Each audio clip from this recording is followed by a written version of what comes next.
Hello दोस्तों, मैं सुभाष आप सबका स्वागत करता हूं अपने YouTube channel GK with Subhash पर। आज वीकली करंट अफेयर्स में 11 से 16 सितंबर तक के बीच के सारे इंपॉर्टेंट टॉपिक्स के बारे में जानेंगे। So let's start.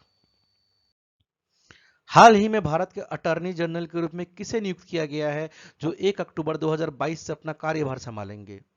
इस प्रश्न का सही उत्तर है बी मुकुल रोहतगी। मुकुल रोहतगी दूसरी बार भारत के अटॉर्नी जनरल बनने जा रहे हैं। अटॉर्नी जनरल भारत का सर्वोच्च लॉ ऑफिसर होता है। अटॉर्नी जनरल भारत सरकार का मुख्य कानूनी सलाहकार भी होता है और वह सभी कानूनी मामलों पर केंद्र सरकार को सलाह देता है। अटॉर्नी जनरल की नियुक्ति भारत के राष्ट्रपति द्वारा की जाती है परंतु सरकार की सलाह पर। हाल ही में फिनटेक फर्म भारत पे इसके स्वतंत्र निदेशक के रूप में किसे नियुक्त किया गया है? इस प्रश्न का सही जवाब है बी, ए और बी दोनों। बीपी कानूनगो जो कि रिजर्व बैंक ऑफ इंडिया के पूर्व डेप्यूटी गवर्नर है और कौशिक दत्ता ये जोमेटो के वर्तमान अध्यक्ष है। धन शोधन निवारण अधिनियम prevention of money laundering act, इसके तहत हाल ही में अपीलीय न्यायाधिकरण अपीलेट ट्रिब्यूनल के अध्यक्ष के रूप में किसे नियुक्त किया गया है? इसका सही उत्तर है डी, मुनीश्वर नाथ भंडारी। मुनीश्वर नाथ भंडारी मद्रास उच्च न्यायालय के चीफ जस्टिस है। इनकी नियुक्ति अपीलेट ट्रिब्यूनल के अध्यक्ष के रूप में भारत के राष्ट्रपति ने की है। अब जान लेते हैं ये मनी लॉन्ड्रिंग क्या है। तो मनी लॉन्ड्रिंग एक क्रिमिनल एक्ट है जिसमें पहले इलीगल अर्थात अवैध तरीके से धन को कमाया जाता है और फिर यह कोशिश की जाती है कि इस धन को लीगल दिखाया जा सके। अब जानते हैं मनी लॉन्ड्रिंग के सोर्सेस के बारे में। नशीले पदार्थों की तस्करी, रिश्वत, अवैध हथियारों की बिक्री, मानव तस्करी, जबरदस्ती वसूली, ये कुछ तरीके हैं जिससे इलीगल तरीके से पैसे को इकट्ठा या कलेक्ट किया जा सकता है। मनी लॉन्ड्रिंग कैसे होती है? इसका मतलब ये जो इलीगल तरीके से पैसे को कमाया, इसको किस तरह से लीगल बनाया जा सकता है। अब मान लीजिए किसी के पास बहुत ज्यादा अमाउंट में कैश है, मान लीजिए किसी के पास 1 लाख रुपए कैश है, तो वो क्या कर सकता है, उसको छोटे छोटे भागों में बांट सकता है, 3,000, 4,000, 5,000 और थोड़ा थोड़ा करके क्या अपने बैंक के खातों में जमा कर सकता है। या फिर जब रियल एस्टेट कोई प्रॉपर्टी वगैरह खरीदता है तो कैश में भुगतान करता है, या जब कैसीनो में जाता है तो कैसीनो चिप्स जब खरीदता है तो उसके लिए कैश में भुगतान करता है। अब जानते हैं prevention of money laundering act, धन शोधन निवारण अधिनियम क्या है। मनी लॉन्ड्रिंग को रोकने के लिए और मनी लॉन्ड्रिंग से जो संपत्ति को प्राप्त किया गया, खरीदा गया है, उसको जब्त करने के लिए यह एक आपराधिक कानून है। यह कानून 1 जुलाई 2005 को लागू हुआ था। अब अपीलेट ट्रिब्यूनल क्या है? PMLA prevention of money laundering act के तहत एक अपीलेट अथॉरिटी होती है। अभी मान लीजिए आपने मनी लॉन्ड्रिंग करके कोई संपत्ति खरीदा है तो इस अपीलेट अथॉरिटी के पास ये पावर होता है कि आपकी प्रॉपर्टी को सीज कर पाए। अब अगर आप इस अपीलेट अथॉरिटी के आदेश के खिलाफ अपील करना चाहते हैं तो किसके पास जाएंगे? तो आप जाएंगे अपीलेट ट्रिब्यूनल के पास जाएंगे। तो एक तरह से देखा गया ये अपीलेट अथॉरिटी क्या हो गया, हाई कोर्ट की तरह हो गया, और अपीलेट ट्रिब्यूनल क्या हो गया, सुप्रीम कोर्ट की तरह हो गया। तो ये अपीलेट ट्रिब्यूनल जो है इसी के चेयरपर्सन के रूप में मुनीश्वर नाथ भंडारी का चयन हुआ है। राष्ट्रीय कानूनी सेवा प्राधिकरण नेशनल लीगल सर्विसेज अथॉरिटी के अगले कार्यकारी अध्यक्ष एग्जीक्यूटिव चेयरपर्सन के रूप में किसे नियुक्त किया गया है? इसका सही उत्तर है A, justice D Y Chandrachud. National legal services authority समाज के कमजोर वर्गों को मुफ्त कानूनी सेवाएं प्रदान करता है। कनाडा में भारत के अगले उच्चायुक्त हाई कमिश्नर के रूप में किसे नियुक्त किया गया है? इसका सही उत्तर है सी, संजय वर्मा। हाल ही में महानगर गैस लिमिटेड के नए अध्यक्ष के रूप में किसे नियुक्त किया गया है? इसका सही उत्तर है ए, महेश विश्वनाथन अय्यर। महानगर गैस लिमिटेड यह भारत सरकार की एक महारत्न कंपनी है। यूएस ओपन 2022 में महिला एकल का खिताब किसने जीता? इसका सही उत्तर है B, Iga Swiatek. Men single Carlos Alcaraz ने जीता है। मेंस डबल राजीव राम और जो सैलिसबरी की जोड़ी ने जीता।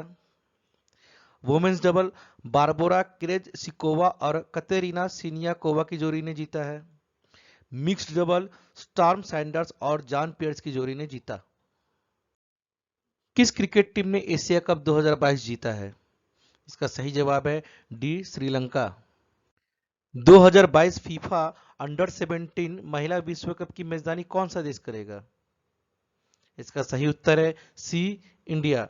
फीफा का फुल फॉर्म है international federation of association football. यह फुटबॉल की एक इंटरनेशनल गवर्निंग बॉडी है। हाल ही में भारत के लिए विश्व कुश्ती चैंपियनशिप में कांस्य पदक किसने जीता? इसका सही उत्तर है ए विनेश फोगाट। भारत में इलेक्ट्रॉनिक बैंक गारंटी जारी करने वाला पहला बैंक कौन सा बना? इसका सही उत्तर है B HDFC bank. Bank guarantee क्या है दोस्तों? आप अगर कभी भी बैंक पे लोन लेने जाएंगे तो जनरली क्या होता है, बैंक बोलता है कि हम आपको लोन देंगे, लेकिन आप एक आदमी लेकर आइए जो कि गारंटी देगा कि अगर आपने लोन का रिपेमेंट नहीं किया, मतलब आपने बैंक से जो पैसा लिया अगर आपने उसको नहीं चुकाया, तो वो जो गारंटर है वो इस ऋण की भरपाई करेगा, अर्थात वो इस ऋण को चुकाएगा। तो उस केस में उस व्यक्ति ने इस लोन के लिए क्या दिया? गारंटी दिया। तो आदमी ने गारंटी दिया। बैंक गारंटी में क्या होता है? आदमी की जगह अब बैंक आ जाती है, तो उस केस में गारंटी कौन देता है? बैंक देता है, इसलिए उसको बैंक गारंटी बोलते हैं। और बैंक गारंटी इन सब इस तरह के लोन्स के लिए यूज नहीं होती है। तो मैं एक प्रैक्टिकल एग्जांपल देता हूं जिससे आपको समझ में आएगा कि बैंक गारंटी कहां पर यूज होता है और कैसे यूज होता है। मान लीजिए ये एक गवर्नमेंट है, तो एक को एक पुल बनाना है लोगों के लिए, तो उसने एक टेंडर जारी किया, और ये टेंडर किसको मिला? बी एक कंस्ट्रक्शन कंपनी है। अब अगर बी काम पूरा नहीं करता है तो ए को कितना नुकसान होगा? एक तो टाइम का नुकसान होगा, पैसे का नुकसान होगा। तो ए बी को क्या बोलती है कि आप एक गारंटी ला कर दो मुझे, और ये गारंटी किसका होना चाहिए? ये गारंटी बैंक द्वारा प्रदान की जानी चाहिए, मतलब बैंक इसका गारंटर होना चाहिए। तो बैंक क्या गारंटी देगी कि बी अगर काम पूरा नहीं करता है और ए अर्थात गवर्नमेंट को कोई भी नुकसान होता है, तो उस नुकसान की भरपाई कौन करेगा? बैंक करेगा। तो इसलिए इसको बैंक गारंटी बोलते हैं। तो बैंक गारंटी जब इशू की जाती है तो उसके लिए स्टैम्प पेपर का यूज होता है, जो फिजिकल कागजी स्टैम्प पेपर होता है।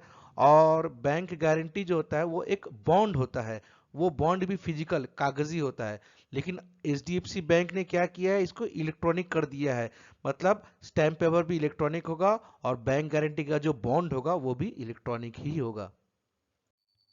इंडिया पोस्ट पेमेंट बैंक ने दूर दराज रिमोट एरियाज मतलब जहां बैंक्स नहीं होते या बैंकिंग सेवाओं को पहुंचाना बहुत ही मुश्किल होता है, उन क्षेत्रों में वित्तीय सेवाओं को प्रदान करने के लिए किसके साथ समझौता किया है? इसका सही उत्तर है बी कू। कू एक माइक्रो ब्लॉगिंग प्लेटफॉर्म है। इसके ऐप के माध्यम से कंज्यूमर्स 10 भाषाओं में संवाद कर सकते हैं। हाल ही में भारत में किस बैंक ने बैंक ऑन व्हील वैन सेवा की शुरुआत गुजरात में की है? इस प्रश्न का सही उत्तर है A HDFC bank. Bank on wheel van सेवा दूरस्थ अर्थात रिमोट एरिया और बिना बैंक वाले क्षेत्र में बैंकिंग सेवाएं प्रदान करती है। खाद्य सुरक्षा एटलस फूड सिक्योरिटी एटलस वाला पूर्वी भारत का तीसरा राज्य कौन सा है? इसका सही उत्तर है ए झारखंड। बिहार और उड़ीसा के बाद झारखंड फूड सिक्योरिटी एटलस वाला पूर्वी भारत का तीसरा राज्य बन गया है। तो ये फूड सिक्योरिटी एटलस क्या है? यह राज्यों के भीतर उन क्षेत्रों और जिलों की पहचान करता है जिन पर प्राथमिकता से ध्यान देने की आवश्यकता है, ताकि उनकी खाद्य सुरक्षा अर्थात फूड सिक्योरिटी स्थिति में सुधार किया जा सके। खाद्य सुरक्षा का मतलब है कि लोगों को खान पान ठीक से मिल रहा है, सही पोषण मिल रहा है या नहीं। विश्व ओजोन दिवस the international day for preservation of ozone layer कब मनाया जाता है? इसका सही उत्तर है डी 16 सितंबर। यह ओजोन लेयर क्या करता है दोस्तों? सूर्य की पराबैंगनी किरणों से हमारी रक्षा करता है। एससीओ संघाई कॉरपोरेशन ऑर्गेनाइजेशन शिखर सम्मेलन 2022 कहां आयोजित किया गया है? इसका सही उत्तर है सी उज्बेकिस्तान। उज्बेकिस्तान में समरकंद सिटी है, वहीं पर यह शिखर सम्मेलन आयोजित किया गया है। शंघाई कॉरपोरेशन ऑर्गेनाइजेशन एक राजनीतिक, आर्थिक और सुरक्षा संगठन है। इसके 8 मेंबर है: China, India, Kazakhstan, Kyrgyzstan, Russia, Pakistan, Tajikistan, Uzbekistan. इसके हेडक्वार्टर बीजिंग चाइना में है। कौन सा संगठन crop and food security assessment mission report प्रकाशित करती है? इसका सही उत्तर है A food and agriculture organisation. Food and agriculture organisation world food programme के साथ मिलकर यह रिपोर्ट प्रकाशित करती है। इसका उद्देश्य यह होता है कि दुनिया में उन देशों और उन क्षेत्रों को आइडेंटिफाई करना जहां पर स्पेशल अटेंशन देने की जरूरत है, ताकि उनकी जो खाद्य सुरक्षा है, फूड सिक्योरिटी है, उसकी स्थिति में सुधार किया जा सके ताकि वहां के लोगों को सही खान पान मिले, सही मात्रा में पोषण मिले। भारत सरकार के मिशन अमृत सरोवर के तहत किस राज्य सरकार ने सबसे अधिक झीलों का निर्माण किया है? इसका सही उत्तर है बी, उत्तर प्रदेश। पेप्सिको के स्पोर्ट्स ड्रिंक ब्रांड गेटोरेड का ब्रांड एम्बेसडर कौन बना? इसका सही उत्तर है बी, हिमा दास। चीन के साथ वास्तविक नियंत्रण रेखा लाइन ऑफ कंट्रोल पर लोहित घाटी के निकट एक सैन्य स्टेशन और एक प्रमुख सड़क का नाम हाल ही में किसके नाम पर रखा गया है? इसका सही उत्तर है ए, जनरल बिपिन रावत। जनरल बिपिन रावत देश के पहले सीडीएस थे, chief of defence staff. Sweden के प्रधानमंत्री पद से किसने इस्तीफा दिया है? इसका सही उत्तर है ए, Magdalena Anderson. Magdalena Anderson Sweden की पहली महिला प्रधानमंत्री थी और ये उल्फ क्रिस्टरसन जो है ये मॉडरेट पार्टी के नेता है जिन्होंने चुनाव में मैगडेलेना एंडरसन को हराया है। अंतरराष्ट्रीय लोकतंत्र दिवस कब मनाया जाता है? इसका सही उत्तर है ए, 15 सितंबर। हिंदी दिवस कब मनाया जाता है? इसका सही उत्तर है बी, 14 सितंबर। ग्रीन शिप रिसाइकलिंग और वाहन स्क्रैपिंग पर अंतरराष्ट्रीय सम्मेलन कहां आयोजित किया गया है? इसका सही उत्तर है बी, गुजरात। भारत के विदेश मंत्री कौन है? इसका सही उत्तर है बी, एस जयशंकर। किस राज्य में 2 नए जिलों का उद्घाटन किया गया है? इसका सही उत्तर है सी, छत्तीसगढ़। छत्तीसगढ़ के सीएम भूपेश बघेल ने 2 जिलों का उद्घाटन किया है, उसमें से पहला है मनेन्द्रगढ़, चिरमिरी, भरतपुर और दूसरा है शक्ति। निक्शा 2.0 क्या है?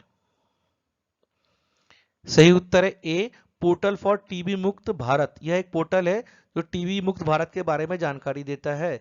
राष्ट्रपति द्रौपदी मुर्मू ने हाल ही में 2025 तक टीबी को खत्म करने के लिए प्रधानमंत्री टीबी मुक्त भारत अभियान और निक्षय 2.0 पोर्टल लॉन्च किया है।